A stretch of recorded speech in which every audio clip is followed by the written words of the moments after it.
Hello student, आज मैं NIS 301 Hindi अक्टूबर 2022 के क्वेश्चन पेपर को सॉल्व करूंगा। फुल मार्क्स 100 और पासिंग मार्क्स 30 है। समय 3 घंटे और सभी प्रश्न अनिवार्य हैं। पिछले वर्ष के सॉल्व क्वेश्चन पेपर के लिए डिस्क्रिप्शन में लिंक दिया हुआ है। खंड क 1 क निम्नलिखित काव्यांश की सप्रसंग व्याख्या कीजिए। आंधियाँ नहीं जिसमें उमंग भरती हैं, छातियाँ जहाँ संगीनों से डरती हैं, शोणित के बदले जहाँ अश्रु बहता है, वह देश कभी स्वाधीन नहीं रहता है। पकड़ो अयाल, अंधड़ पर उछाल चढ़ो रे, किरचों पर अपने तन का चाम मढ़ो रे। कविता का नाम परशुराम के उपदेश। कवि का नाम रामधारी सिंह दिनकर। कवि कहता है कि वह देश जहाँ के लोगों में कठिनाइयों के आने पर उत्साह न जागे, जहाँ छातियों संगीनों के वारों से डर जाएं, जहाँ के नागरिक खून बहाने के बदले आंसू बहाएं, वे कभी स्वतंत्र नहीं रह सकते। आगे कवि आह्वान करता है कि शेर के अयाल पकड़ने का साहस रखो, आंधियों पर सवारी करने का हौसला दिखाओ और किरचों को अपनी खाल से मढ़ने की निर्भीकता का प्रदर्शन करो। अर्थ हुआ कि साहस, हौसला, चुस्ती फुर्ती दिखाने के साथ साथ अपने शरीर का बलिदान करने वाली निर्भीकता ही वीरत्व की पहचान है। जिस देश में ऐसे वीर होंगे वही देश स्वाधीन रह सकता है। आशा है कि ये देशवासियों, तुम शत्रु की गर्दन पकड़कर शत्रु सेना पर टूट पड़ो। इस क्रम में तुम भी छत विछत हो सकते हो, मगर इसकी बिल्कुल भी परवाह न करो। स्वाधीन रहने की कीमत मृत्यु भी हो तो उसका वर्ण करो। अथवा सुनी मुनि बचन राम रुख पाई, गुरु साहिब अनुकुल अघाई, लखी अपने सिर सबु छरु भारू, कही न सकहीं कछु कर ही विचारू। पुलकी शरीर सभा भय ठाणे, नीरज नयन नेह जल बाढ़े, कहो मूर मुनिनाथ निबाहा, यही ते अधिक कहीं मैं काहाँ, मैं जानऊँ निज नाथ सुभाऊँ, अपराधहूँ पर कोह न काऊँ। चित्रकूट में राम ने भरत के स्वभाव की बड़ी प्रशंसा की। उनका रुख देखकर वशिष्ठ ने भरत को संकेत दिया कि वे अपने हृदय की बात राम के समक्ष रखें। यही तो भरत चाहते थे। वे ऐसे अवसर की प्रतीक्षा में ही थे कि कब गुरु वशिष्ठ और राम दोनों अनुकूल हों। अवसर प्राप्त होने पर उनके शरीर में सिहरन हुई। वे सभा के समक्ष बोलने के लिए खड़े तो हुए, पर बोलने से पूर्व उनकी आंखों से प्रेम के आंसू बह चले। फिर बोले, मुझे जो कहना था वह तो मुनियों में श्रेष्ठ गुरु वशिष्ठ ने स्वयं कही ही दिया है। मैं उससे अधिक क्या कहूँ। मैं अपने भाई राम के स्वभाव से बचपन से ही परिचित हूँ। मैंने उन्हें कभी भी अपराधी पर क्रोध करते नहीं देखा। ख निम्नलिखित काव्य पंक्तियों का काव्य सौंदर्य स्पष्ट कीजिए। हरि सा हीरा छाड़ी करी, कैरे आन की आस, ते नर जमपुरी जैसी, सती भास रैदास। प्रसंग। प्रस्तुत दोहों में कवि रैदास ने ईश्वर भक्ति की महिमा का गुणगान किया है। व्याख्या। कवि रैदास का सत्य कथन है कि ईश्वर भक्ति जैसा हीरा बड़े यत्नों से मिलता है। उसे छोड़ने से किसी अन्य सांसारिक माया मोह की और चित लगाने वाला व्यक्ति यमलोक ही जाएगा। उसे स्वर्ग या इस संसार से मोक्ष की कामना नहीं करनी चाहिए। अर्थात संसार में केवल ईश्वर भक्ति ही ऐसी अमूल्य वस्तु है कि उसके सामने सभी सांसारिक वस्तुएं फीकी हैं। यदि हम सांसारिक माया मोह में डूबे रहें तो निश्चित ही मृत्यु की पश्चात हमारा पुनः पुनः इस लोक में आवागमन बना रहेगा, अर्थात बार बार पृथ्वी पर जन्म लेना होगा। संत रैदास ठीक कहते हैं कि यदि मुक्ति प्राप्त करनी है और बार बार जन्म लेने के चक्र से बचना है तो उसका एक ही रास्ता है, ईश्वर की भक्ति। 2 निम्नलिखित में से किन्हीं दो प्रश्नों के उत्तर लगभग 35-35 शब्दों में दीजिए। क तुलसीदास की 3 महत्वपूर्ण रचनाओं का उल्लेख करते हुए उनके काव्य के भाव सौंदर्य को स्पष्ट कीजिए। 1 कवितावली, 2 रामचरितमानस, 3 विनय पत्रिका। काव्य सौंदर्य।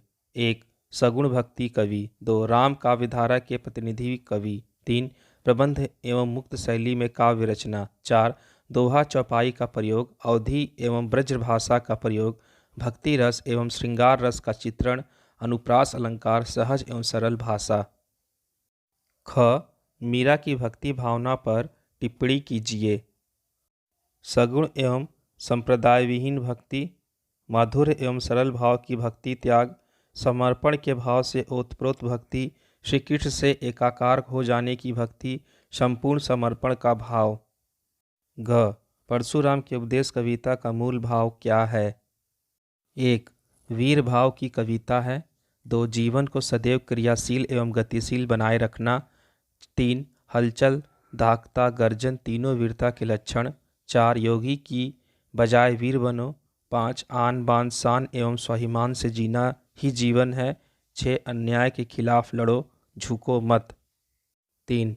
निम्नलिखित काव्य पंक्तियों में निहित छंद और रस का नाम बताइए। बाहिर लैके दियवा बारन जाए, सासु नंद डीग पहुँचत देत बुझाए। वैरव और श्रृंगार रस।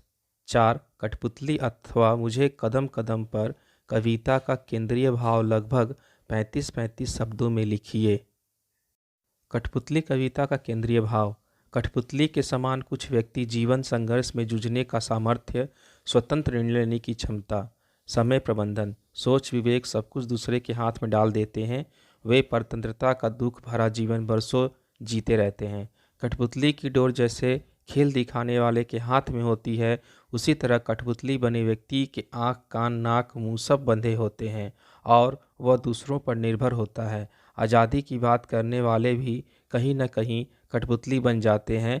यह जीवन की विडंबना है। मुझे कदम कदम पर का केंद्रीय भाव। मुझे कदम कदम पर कविता में मुक्ति बोध ने पथ पर चलते हुए चौराहों का मिलना बहुत अच्छा माना है। उनका कहना है कि हमारे सम्मुख जितने रास्ते होंगे उतने ही विकल्प होंगे, सभी का अपना महत्व है। जीवन का अनुभव व्यर्थ नहीं जाना चाहिए। कभी कभी छोटी सी वस्तु एवं घटना भी विलक्षण अनुभव प्राप्त होता है। साधारण सी दिखने वाली वस्तु असाधारण हो सकती है, अतः प्रत्येक वस्तु महत्वपूर्ण है। 5. संत काव्यधारा अथवा कृष्ण काव्यधारा की 2 विशेषताएं बताइए। संत काव्यधारा की विशेषताएं। गुरु का महत्व, नाम सुमिरन का महत्व, आडंबरों का विरोध, कुरीतियों का विरोध, धुक्कड़ी भाषा का प्रयोग, शांत रस की प्रधानता, भाव प्रधान काव्य, कला का अभाव। कृष्ण काव्यधारा की विशेषताएं। सगुण भक्ति, प्रेममयी भक्ति, प्रकृति के उद्दीपन रूप का सुंदर चित्रण, अलंकार एवं छंद का सुंदर प्रयोग, ब्रज भाषा, वात्सल्य रस की प्रधानता, राधा कृष्ण की लीलाओं का वर्णन। 6. पठित पाठ के आधार पर आचार्य रामचंद्र शुक्ल अथवा मन्नू भंडारी की भाषा शैली की 2 विशेषताएं बताइए। आचार्य रामचंद्र शुक्ल की भाषा शैली। तत्सम शब्दावली युक्त भाषा, गंभीर एवं तर्कशील भाषा, साहित्यिक एवं प्रभावोत्पादक, विदेशी शब्दों का प्रयोग, तमाशा भद्दा फुर्तीला, सूत्रात्मकता। मनु भंडारी की भाषा शैली सरल एवं सहज, स्वाभाविक एवं भावाभिव्यक्ति की सक्षमता, लोक प्रचलित एवं बोलचाल की भाषा, विदेशी शब्दों सहित देशज शब्दों का प्रयोग, वर्णात्मक समास एवं संवाद शैली। 7. निम्नलिखित में से किन्हीं 2 का उत्तर लगभग 50-50 शब्दों में दीजिए। क. 2 कलाकार कहानी का उद्देश्य स्पष्ट कीजिए। कहानीकार मनु भंडारी द्वारा लिखित इस कहानी का उद्देश्य समाज सेवा को कला का दर्जा देना है। चित्रों की अपेक्षा समाज सेवा में कला की सच्ची संवेदना है। इस उद्देश्य की पूर्ति के लिए कहानीकार ने ऐसी स्थितियों और घटनाओं का चयन किया है जिसमें दोनों सहेलियां अलग अलग रास्ते पर चलती हुई आगे बढ़ती हैं। एक प्रसिद्धि और धन कमा रही है तथा दूसरी आत्मसंतोष। इनके माध्यम से मनु भंडारी ने समझाना चाहा है, कहानीकार समाज सेवा एवं मानवीय संवेदना से भरा व्यक्ति ही सच्चा कलाकार है। ख. मन में समाहित जीवन की लालसा मनुष्य की सबसे बड़ी शक्ति है। जिजीविषा की विजय पाठ के आधार पर स्पष्ट कीजिए। संस्मरणात्मक लेखक डॉक्टर रघुवंश के जीवन पर अमृत, जो कि अपंग थे, पांव से लिखते थे, पर मन की संकल्प शक्ति अत्यधिक मजबूत थी, जिसके समक्ष अपंगता कभी बाधा नहीं बनी, अपितु उन्होंने वह किया जो उन विद्वानों से भी संभव न हो सका जिन्होंने मजबूत हाथ लेकर जन्म लिया। जीवन में जो सर्जना उन्होंने की वह मन की लालसा सृजनात्मक संकल्प के बिना संभव नहीं हो सकती थी। इसके पीछे मजबूत मन तो है ही, साथ ही वह संकल्प शक्ति भी है जो उन्होंने स्वतः धारण की थी। यह संकल्प ही मन लालसा की पूर्ति एवं व्यक्ति प्रतिष्ठा का कारण बनती है। ग. पीढ़ियाँ और गिट्टियाँ पाठ के आधार पर उसके शीर्षक की सार्थकता स्पष्ट कीजिए। पीढ़ियाँ और गिट्टियाँ उम्र और अनुभव को दर्शाने वाला व्यंग है। यह एक पीढ़ी से दूसरी पीढ़ी की सोच को दर्शाती है। पुरानी पीढ़ी में बड़े बुजुर्ग और नई पीढ़ी के अंतर्गत नई पीढ़ी आती है। पीढ़ी का मतभेद इसमें झलकता है। सोच के न मिलने से पुरानी पीढ़ी नई पीढ़ी को प्रताड़ित करती है। दोनों पीढ़ियों में वैचारिक संघर्ष चलता रहता है। संघर्ष प्रायः सोच, विचार एवं मत के धरातल पर होता है। लेखक ने संकेत से इसे गिट्टियाँ कहा है। अपने विचारों को दूसरे पर लादने थोपने कारण इस रचना का यह शीर्षक पीढ़ियाँ और गिट्टियाँ सार्थक प्रतीत होता है। 8. निम्नलिखित गद्यांश की सप्रसंग व्याख्या कीजिए। क्रोध के प्रेरक के दो प्रकार के दुख हो सकते हैं, अपना दुख और पराया दुख। जिस क्रोध के त्याग का उपदेश दिया जाता है वह पहले प्रकार के दुख से उत्पन्न क्रोध है। दूसरे के दुख पर उत्पन्न क्रोध बुराई की हद के बाहर समझा जाता है। क्रोधोत्तेजक दुख जितना ही अपने संपर्क से दूर होगा उतना ही लोक में क्रोध का स्वरूप सुंदर और मनोहर दिखाई देगा। क्रोध। आचार्य रामचंद्र शुक्ल। क्रोध के प्रेरक अपना दुख एवं दूसरे का दुख त्यागने हेतु क्रोध की उत्पत्ति प्रायः पहले प्रकार के क्रोध से होती है। दूसरे द्वारा पहुँचाए कष्ट से पैदा अनुरोध बुराई की हद से बाहर हो जाती है। इसलिए क्रोध को भड़काने वाला दुख जितना आपसे कटा रहेगा अर्थात आप दूर रहेंगे तो संसार में क्रोध का रूप सुंदर एवं अच्छा लगेगा। क्रोध से उत्पन्न कारणों उत्तेजना में वाली स्थितियों से दूर रहना ही उत्तम है। अथवा अजीब उलझन थी पर समाधान क्या था। मैं दोनों को देख रहा था, देखता रहा और तब मेरे मन में आया कि जो परिस्थितियों के अनुसार हिलता झुकता नहीं वह वीर नहीं, जड़ है, क्योंकि हिलना और झुकना ही जीवन का चिन्ह है। एक था पेड़ और था ठूंठ। लेखक कन्हैयालाल मिश्र प्रभाकर। प्रस्तुत पंक्तियों के माध्यम से लेखक ने मनुष्य की मनोदशा का चित्रण किया है। एक था पेड़ और एक था ईंट से जीवन को परिभाषित करने का प्रयास है। पेड़ में गतिशीलता है, पेड़ हिलता है, झुकता है, पर ठूंठ स्थिर है। अतः समाधान है कि परिस्थिति के अनुसार मनुष्य को परिवर्तित होते रहना चाहिए। जो ऐसा नहीं कर पाता या अपने को बदलता नहीं वह जड़ है। लेखक के अनुसार जीवन में बदलाव एवं गतिशीलता ही जीवन के चिन्ह हैं। जीवन में परिवर्तन अनिवार्य है। परिस्थितियों के अनुरूप मनुष्य को ढलते रहने चाहिए। 9. क. नायक सिंह की मृत्यु के बाद राजगद्दी किसे मिली? देवी सिंह। ख. विराट के पतन के बाद अलीम दीन द्वारा पीछा किए जाने पर कुमुद ने क्या किया? बेतवा नदी में छलांग लगा दी। 10. क. विराट की पद्मिनी उपन्यास की भाषा शैली पर एक नोट लिखिए। विराट की पद्मिनी उपन्यास की भाषा शैली। 1. भाषा में बुंदेली के शब्दों की भरमार है। 2. ध्वनिमूलक अर्थमूलक शैलीय उपकरणों के प्रयोग से भाषा से मधुरता एवं संगीतात्मकता है। 3. अधिकांशतः उपमा, रूपक, उत्प्रेक्षा आदि अलंकारों के प्रयोग में भाषा शैली सुंदर बनी है। 4. देशज शब्दों के प्रयोग से भाषा कहीं जटिल कहीं शिथिल बन गई है, कहीं दुर्बोधता भी है। 5. नाटकीय शैली के संवादों का उपयोग है। 6. युद्ध स्थलों के वर्णन में वर्णात्मक शैली है। अथवा विराट की पद्मिनी उपन्यास के परिवेश का चित्रण कीजिए। परिवेश का चित्रण। 1. बुंदेलखंड के आंचलिक परिवेश का चित्रण सजीव है। 2. परिवेश में यहाँ का भूगोल जिसमें यमुना, बेतवा, पहुज, सिंधु, चंबल नदियों का चित्रण है। 3. पहाड़ियों, टीलों, जंगलों, झीलों का चित्रण। 4. बुंदेलखंड के प्राकृतिक सौंदर्य का चित्रण। 5. बुंदेलखंड की शौर्य परंपरा, संस्कृति, धर्म, विश्वास, रहन सहन, लोकगीत, लोक कथा आदि का चित्रण। 6. राजाओं को युद्ध कला, वीरता एवं वीरगति का चित्रण। ख. छोटी रानी के चरित्र की 3 विशेषताएं लिखिए।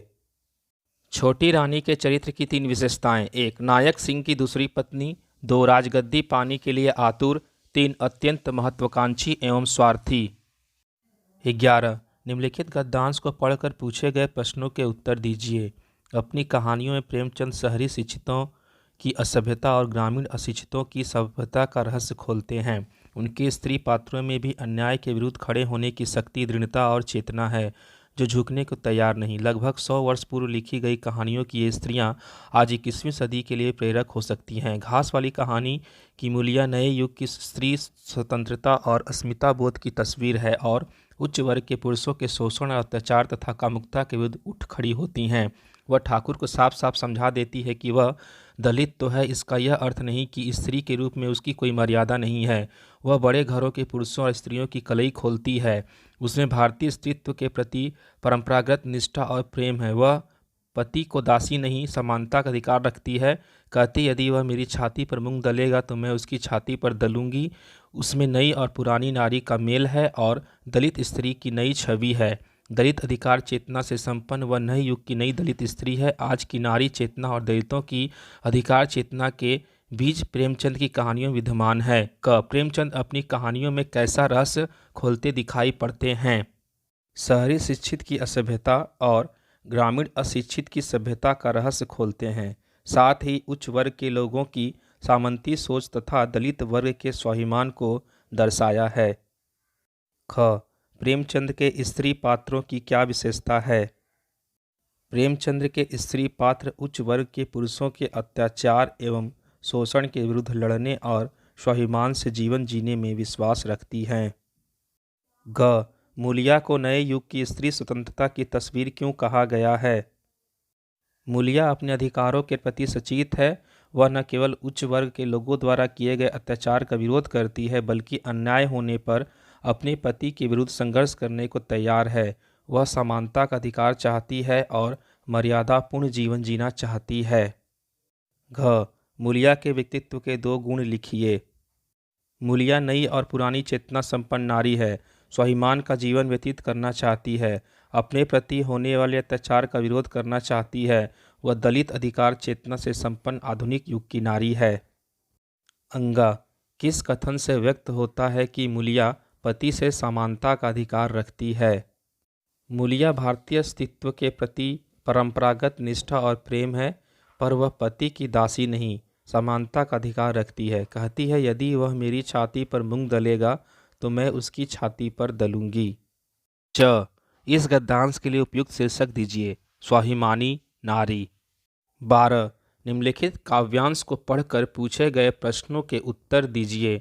चलते चलो सूरज के संग संग चलते चलो तम के जो बंदी थे सूरज ने मुक्त किए, किरणों से गगन पोंछा धरती को रंग दिए, सूरज को विजयी मिली ऋतुओं की रात हुई, कह दो इन तारों से चंदा के संग संग चलते चलो, रत्नमयी वसुधा पर चलने को चरण दिए, बैठी उस क्षितिज पार लक्ष्मी श्रृंगार किए, मानो जिस ओर गया नगर बने तीर्थ बने, तुम से है कौन बड़ा गगन सिंधु मित्र बने, भूमि का भोगो सुख नदियों का सोम पियो। कवि क्या करने को कह रहा है? निरंतर गतिशील बने रहने को। सूरज ने क्या काम किए हैं? तम के बंदी को मुक्त किया और धरती को रंग बिरंगा किया। हमें चरण किस लिए मिले हैं?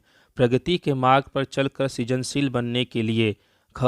मानो जिधर गया उधर उसने क्या किया? नगर तथा तीर्थ का निर्माण किया, आकाश और सिंधु को अपना मित्र बनाया। अंतिम 2 पंक्तियों में कवि क्या करने को कहता है? जीवन का आनंद भोगो, घिसे पीटे को त्याग कर नवीनता को अपनाओ। 13. निम्नलिखित विषयों में से किसी एक का भाव पलवन कीजिए। अधिकार नहीं कर्तव्य बड़ा है। अधिकार और कर्तव्य दोनों ही व्यक्ति और समाज की अनिवार्य मांगे हैं। यदि अधिकार व्यक्ति की मांग है जिन्हें समाज स्वीकार कर लेता है, तो कर्तव्य समाज की मांग है जिन्हें व्यक्ति सार्वजनिक हित में स्वीकार करता है। समाज में प्रत्येक व्यक्ति का अधिकार स्वयं उसका कर्तव्य है। यदि समाज के सभी व्यक्ति सहयोग करेंगे तभी अधिकारों का अस्तित्व रह पाएगा, और जब सहयोग की भावना का विकास होता है तभी कर्तव्य आ जाते हैं। वास्तव में कर्तव्यों के पालन करने में अधिकारों के उपभोग का रहस्य छिपा हुआ है। समाज में एक व्यक्ति का अधिकार दूसरे व्यक्तियों का कर्तव्य होता है। उदाहरण के लिए, एक व्यक्ति के जीवन रक्षा का अधिकार समाज के दूसरे व्यक्तियों को कर्तव्यों में आबद्ध कर देता है कि वे उस व्यक्ति की जीवन रक्षा के अधिकार में बाधा उपस्थित न करें। हमारा स्वतंत्रता का अधिकार समाज का कर्तव्य है कि समाज के व्यक्ति मेरे स्वतंत्रता के अधिकार में बाधक न हो। व्यक्ति अपने अधिकारों का उपभोग तभी कर पाता है जब समाज के व्यक्ति अपने कर्तव्यों का पालन करते हैं। सब दिन न होत एक समान। परिवर्तन सृष्टि का अटल नियम है। जिस तरह से संसार में ऋतु परिवर्तन होता है, सर्दी गर्मी वर्षा, पतझड़ के बाद बसंत आता है, रात के बाद दिन होता है, उसी तरह मनुष्य के जीवन में भी दुख आता है। दुख से डरना नहीं चाहिए, कष्टों से मन को निराश नहीं करना चाहिए, दुखों का डट कर मुकाबला करना चाहिए। दुख को दूर करने के लिए मनुष्य को निरंतर परिश्रम करना चाहिए। परिश्रम से ही मनुष्य का जीवन सुखमय हो जाएगा। 14। जब पहली बार आपने गहरे पानी में नाव से यात्रा की, आपको कैसा लगा? अपने अनुभव संक्षेप में लिखिए। मेरी पहली नाव यात्रा। हर यात्रा की अलग ही उत्साह होता है, पर पहली बार की गई किसी भी यात्रा का अलग ही मज़ा होता है। ऐसे तो मैंने कई नाव यात्रा की है। मुझे अपनी पहली नाव यात्रा करने का मौका कलकत्ता में मिला, जब मैं 10वीं की परीक्षा देकर सब परिवार कोलकाता घूमने गया था। कोलकाता के बाबू घाट में हमने 1 घंटे के लिए नाव किराए पर लिया। नाव में सौर ऊर्जा से चलने वाली लाइट लगी हुई थी। नाव में चढ़ने से पहले हमें सेफ्टी जैकेट दिए गए। नाव 2 लोग चला रहे थे। शाम का समय, ठंडी ठंडी हवा और सब परिवार नाव में बैठकर हावड़ा और कलकत्ता के दोनों किनारों को देखना बहुत मज़ा आ रहा था। जब हमारी नाव बीच में गहरे पानी में पहुंचा तो मुझे कुछ डर लगा। मैंने नाव से गंगा नदी के पानी को छुआ। नाव हावड़ा ब्रिज के नीचे से जब गुजरी तो बिना खंभे वाले ब्रिज को देखकर मन प्रफुल्लित हो गया। मैं आश्चर्यचकित हो गया कि कैसे यह भार को सह कर खड़ा है। हमें समय का पता ही नहीं चला और हमारी कभी न भूलने वाली यात्रा का अंत हुआ। 15। निर्देशानुसार उत्तर दीजिए। क। विशेषण बताइए। हवा जोर जोर से चल रही है। विशेषण जोर जोर। ख। निम्नलिखित में से 2 विदेशी भाषा के शब्द छांटिए। रात्रि, वजूद, आंसू, मुताबिक, संक्रमण, संगरोध, हैसियत, आरजू। वजूद, मुताबिक। ग। विराम चिन्ह लगाइए। शाम अब तुम खेलो। शाम, कौमा, अब तुम खेलो खड़ी पाई। ख। ईद का चांद होना अथवा आंखों का तारा मुहावरे का अर्थ बताकर वाक्य में प्रयोग कीजिए। ईद का चांद, अरसे बाद मिलना। कोमल तो ईद का चांद हो गई है, कॉलेज ही नहीं आती। आंखों का तारा, बहुत प्रिय। राजेश अपने दादा दादी की आंखों का तारा है। अंग। किन्हीं 2 शब्दों की वर्तनी शुद्ध कीजिए। कृपया, जागृति, परीक्षा, दुर्दशा। पिछले प्रश्नों के सॉल्व पेपर को देखने के लिए डिस्क्रिप्शन में लिंक दिया हुआ है। 16। निम्नलिखित अवतरण का सार लगभग 1/3 शब्दों में लिखिए और एक शीर्षक भी दीजिए। धर्म का वास्तविक स्वरूप। संसार के लोग धर्म के वास्तविक स्वरूप को नहीं पहचानते। धर्म की एक ऐसी विशेषता है जो मनुष्य को पशुओं से भिन्न करती है। धर्म में त्याग की महत्ता है, इसमें त्याग और कर्तव्य निहित है। मनुष्य संसार भर को, अपना परिवार, अपने आप को उसका सदस्य समझने लगता है। भावना के इस विस्तार ने ही धर्म को विस्तार स्वरूप दिया है, जिसकी कोई निर्मल हृदयी संत ही पहचान सकता है। 17। प्रारूपण की विशेषताएं बताइए। प्रारूपण की विशेषताएं। कार्यालयों में पत्र निपटान हेतु तैयार कच्चा मसौदा प्रारूपण है। पत्राचार के विभिन्न रूपों की जानकारी, क्रमबद्धता, संक्षिप्तता, समुचित एवं सटीक शुद्धता, तथ्यात्मकता, शिष्टता, भाषा पक्षपात से रहित एवं सरल, सहज, स्पष्ट। अथवा प्रतिवेदन के मुख्य तत्व क्या हैं? प्रतिवेदन के मुख्य तत्व। 1। वह घटना अथवा दुर्घटना पर आधारित होती है। 2। समिति एवं आयोग का गठन। 3। प्रमाण एवं तथ्यों का अध्ययन। 4। निश्चित समयावधि। 5। सूक्ष्म निरीक्षण एवं विवेचन। 6। सुझाव एवं सिफारिशें। 18। पर्यटनशील राज्य हिमाचल प्रदेश में भारतीय एवं विदेशी पर्यटकों की आमद दी गई है। इन आंकड़ों को उपयुक्त ग्राफ में प्रदर्शित कीजिए। वीडियो को रोककर उत्तर को देखें। 19। निम्नलिखित में से किसी एक विषय पर लगभग 300 शब्दों में निबंध लिखिए। क। अशिक्षा एवं अंधविश्वास। ख। महामारी और टीकाकरण। ग। भारत की स्वास्थ्य प्रणाली। ख। सहशिक्षा। गूगल पर खोजकर देखें। 20। आप जिस क्षेत्र में रहते हैं वहां अभी तक अस्पताल नहीं खुला है। किसी दैनिक समाचार पत्र के पत्र स्तंभ पाठकों के लिए में पत्र लिखिए जिसमें नया अस्पताल खोलने का अनुरोध किया हो। सेवा में श्रीमान संपादक महोदय, दैनिक भास्कर, गाजीपुर। विषय: चिकित्सा सुविधाओं वाला अस्पताल खोलने का सुझाव के लिए पत्र। महोदय, मेरा नाम सुमीत है। मैं गाजीपुर जिले के रामपुर गांव का रहने वाला हूं। मैं अपने लोकप्रिय समाचार पत्र के माध्यम से उत्तर प्रदेश सरकार के अधिकारियों का ध्यान अपने गांव रामपुर में चिकित्सा सुविधाओं के अभाव के बारे में बताना चाहता हूं। आशा है कि आप मेरे पत्र को अपने लोकप्रिय समाचार पत्र में प्रकाशित करेंगे। हमारे गांव में चिकित्सा सुविधाओं का अभाव है। यहां पर अस्पताल नहीं है। टेस्ट करवाने के लिए भी शहर जाना पड़ता है। हम सबको बीमार होने पर बहुत सारी मुश्किलों का सामना करना पड़ता है। मेरी सरकार से अनुरोध है, आप हमारे गांव में चिकित्सा सुविधाओं वाला अस्पताल खोलने की व्यवस्था करें ताकि हमें गांव से बाहर ना जाना पड़े। धन्यवाद। भवदीय सुमीत। खंड ख सूचना प्रौद्योगिकी और हिंदी। 21 संचार क्रांति के मुख्य कारणों को संक्षेप में चर्चा कीजिए। संचार क्रांति के मुख्य कारण: 1. व्यापार, आर्थिक एवं व्यापारिक संसाधनों को मजबूत करने हेतु। 2. निजीकरण से निजी कंपनियों में बढ़ोतरी हो। 3. अत्याधुनिक इलेक्ट्रॉनिक उपकरणों का प्रादुर्भाव। 22 निम्नलिखित शब्दों में से किन्हीं दो के अर्थ स्पष्ट कीजिए। फोटो फीचर, समाचार एजेंसी, कॉपीराइट। फोटो फीचर कई फोटो के द्वारा किसी स्थान की झलकियां प्रस्तुत करना। समाचार एजेंसी वह संस्था जो नियत भुगतान के बदले समाचार पत्रों को समाचार उपलब्ध करवाती है।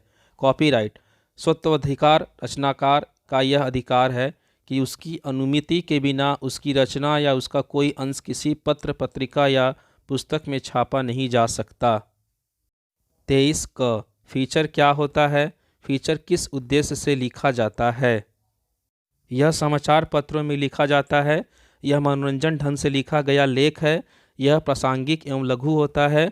फीचर सचित्र भी हो सकता है। ख अखबार में संपादकीय क्या है? स्पष्ट कीजिए। किसी समाचार पत्र में अखबार के संपादक द्वारा विषय विशेष, समस्या विशेष पर लिखे गए लेख को अग्रलेख कहते हैं। यह संपादकीय भी कहलाता है। संपादकीय अखबार के विचार एवं चिंतन का मुख्य स्वर प्रेषित करता है। यह अग्रलेख संपादक या संपादकीय मंडल द्वारा तैयार किए जाते हैं। संपादकीय अखबार में नियत स्थान पर प्रतिदिन छपते हैं। 24 विज्ञापन किसे कहते हैं? विज्ञापन की उपयोगिता स्पष्ट कीजिए। किसी उत्पाद एवं सेवा को बेचने के उद्देश्य से किया जाने वाला जनसंचार विज्ञापन कहलाता है। लाभ: 1. उपभोक्ता को जानकारी मिल सके। 2. उपभोक्ता प्रभावित हो सके। 3. कंपनी लाभ कमा सके। 4. सेवा एवं वस्तु बिक सके। 25 क पीटीआई क्या है? इसके कार्यों का उल्लेख कीजिए। PTI press trust of India यह भारत की प्रमुख न्यूज एजेंसी है। स्थापना 27 अगस्त 1947। सरकार की अधिकृत न्यूज एजेंसी जो भारत एवं विदेश स्थित समाचार पत्रों को समाचार उपलब्ध करवाती है। ख पत्रकारिता के क्षेत्र में इंटरनेट तथा ईमेल के महत्व पर टिप्पणी कीजिए। इंटरनेट सूचनाओं को प्रेषित करने के लिए संचार का बिछा जाल इंटरनेट है। ईमेल इंटरनेट से संचालित यह सूचना अथवा पत्र भेजने का इलेक्ट्रॉनिक माध्यम है। इन दोनों की उपस्थिति में पत्रकार समाचार भेजने के लिए टेलीफोन एवं तार पर निर्भर था, परंतु दोनों की उपलब्धता से पत्रकारिता में समाचार प्रेषण में द्रुतता, शुद्धता, स्पष्टता, श्रम की कमी हो गई है। हजारों मील बैठा पत्रकार चंद सेकंडों में समाचार प्रेषित कर सकता है। जीवन के अन्य क्षेत्रों की भांति पत्रकारिता में भी इसका महत्व है। खंड ग विज्ञान की भाषा हिंदी। 21 निम्नलिखित शब्दों में से किन्हीं दो के अर्थ स्पष्ट कीजिए। लवण, वसा, जनन। लवण दो या दो से अधिक यौगिक मिलकर लवण बनाते हैं, जैसे नमक NaCl। वसा चर्बी, जंतु, ऊतकों और पौधे के विभिन्न भाग जैसे बीज आदि में पाए जाने वाले तैलीय पदार्थ। जनन अंडे या बच्चे उत्पन्न करने की प्रक्रिया। 22 क प्राचीन भारत की किन्हीं दो वैज्ञानिक उपलब्धियों की संक्षेप में चर्चा कीजिए। प्राचीन काल में चिकित्सा विज्ञान के क्षेत्र में चरक और सुश्रुत, खगोल विज्ञान एवं गणित के क्षेत्र में आर्यभट्ट, ब्रह्मगुप्त और आर्यभट्ट द्वितीय और रसायन विज्ञान में नागार्जुन की खोजों का बहुत महत्वपूर्ण योगदान है। इनकी खोजों का प्रयोग आज भी किसी न किसी रूप में हो रहा है। आज विज्ञान का स्वरूप काफ़ी विकसित हो चुका है। ख किन्हीं दो भारतीय वैज्ञानिक संस्थाओं के नाम लिखिए। 1 वैज्ञानिक तथा औद्योगिक अनुसंधान परिवक्र। 2 भाभा परमाणु केंद्र। 3 ISRO. 4 uranium corporation India limited. 23 लोक जीवन में वैज्ञानिक दृष्टि का क्या महत्व है? स्पष्ट कीजिए। लोक जीवन में वैज्ञानिक दृष्टि जब मनुष्य किसी बात की जांच परख कर और तर्क की कसौटी पर कसने के बाद स्वीकार करे। मानव द्वारा निरंतर प्रयोग करते रहने से जो दृष्टिकोण बनता है वह वैज्ञानिक है। वैज्ञानिक दृष्टिकोण क्रियाशील है, विचारशील है, क्यों कैसे को तलाशता है। जादू टोने, अंधविश्वास एवं कथित चमत्कारों के झूठ को समझने में वैज्ञानिक दृष्टि लाभकारी है, रहस्यों को खोलती है। 24 जनसंख्या नियंत्रण के उपायों का उल्लेख कीजिए। जनसंख्या नियंत्रण का उपाय: 1 शिक्षा, 2 गर्भ निरोधकों का उपयोग, 3 यौन शिक्षा, 4 महिला शिक्षा एवं सशक्तिकरण। अथवा भारत में जनसंख्या वृद्धि के प्रमुख कारणों पर प्रकाश डालिए। 1 बेहतर चिकित्सा सुविधा, 2 अशिक्षा, 3 अंधविश्वास, 4 बाल विवाह, 5 लड़कों की चाह में लड़कियां पैदा करते चले जाना। 25 विज्ञान की भाषा की विशेषताएं बताइए। प्रमाण सिद्ध, संक्षिप्तता, तार्किकता, तथ्यात्मकता, दोहराव सम्मुक्ति, उदाहरणों से पुष्टि, परिभाषिक शब्दों का प्रयोग, सूत्रबद्ध भाषा, वाक्य संरचना, सरलता एवं स्पष्टता। बदल। पिछले वर्षों के सॉल्व पेपर को देखने के लिए डिस्क्रिप्शन में लिंक दिया हुआ है।